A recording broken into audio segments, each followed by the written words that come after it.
I know one of the worst things that happens when we're trying to make a decision or trying to do basically anything is that we start overthinking. Then that thing becomes scary to us. We just try to anticipate the results and what is going to happen if we do something, if we don't, what is going to happen if we take this step or that step. So here I am today to help you overcome overthinking and share my tips that helped me.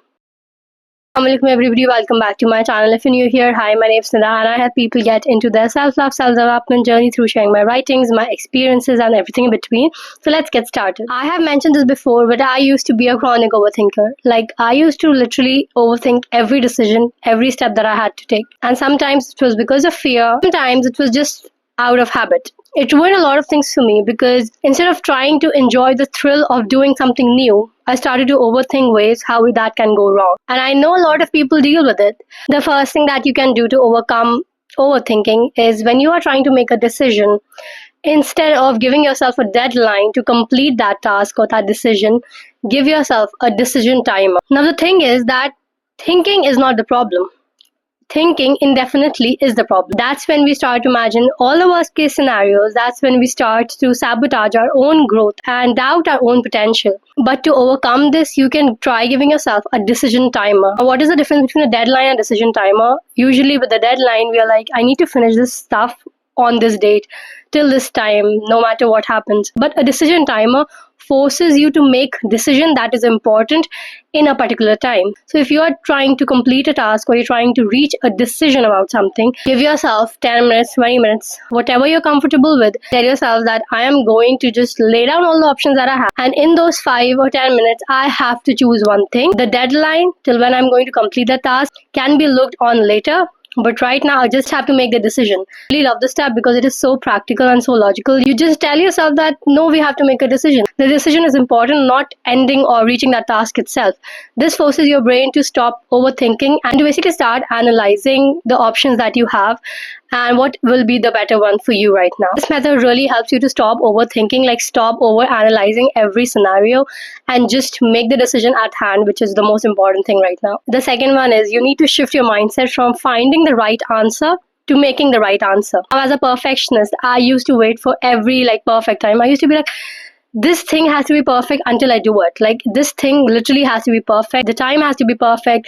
The decision has to be perfect. That resulted in me not taking a decision at all. But that's the thing with overthinking. It takes your time without giving you any result. And on top of that, you get stressed as well. Instead of forcing to choose the perfect answer, just try choosing the most better one that you can find and then commit to making it perfect. When you do this, the perfection depends on you in this and not the decision or the answer itself.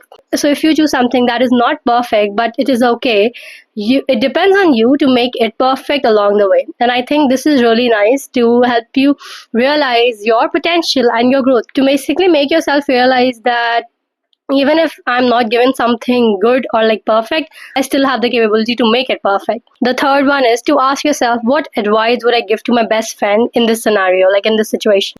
Now, something that this point does is that we are usually more kinder, gentler, and more open with people that we love when we are giving advice. But with ourselves, we tend to be a little bit harsh sometimes. What this does is that basically it separates your overthinking from yourself.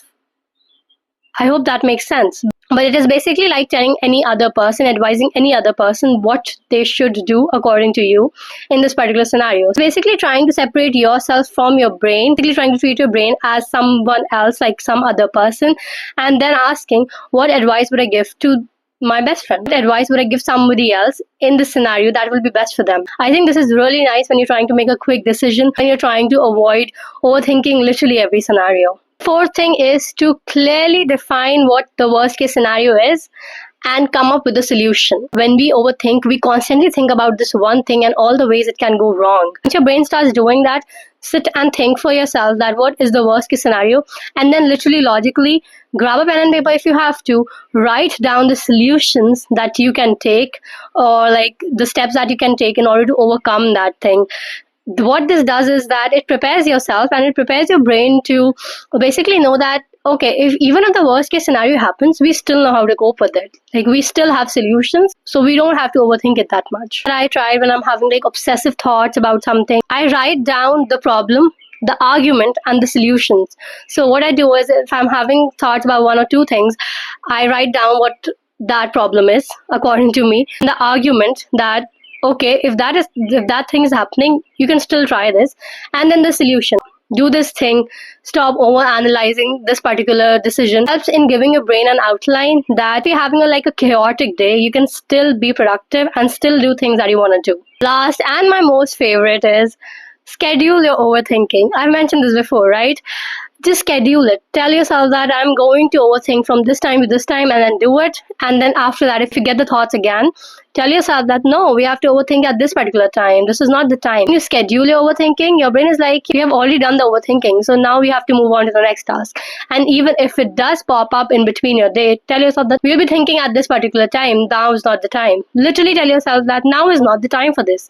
We cannot do this right now. Not in an aggressive or like stressed manner, but in a calm and gentler manner. Same way how we follow a timetable. Tell ourselves that this is not the time for this is not the time for that, and we move on with the next task. So schedule your worry time, literally do it for 5 or 10 minutes, and then move on with your work.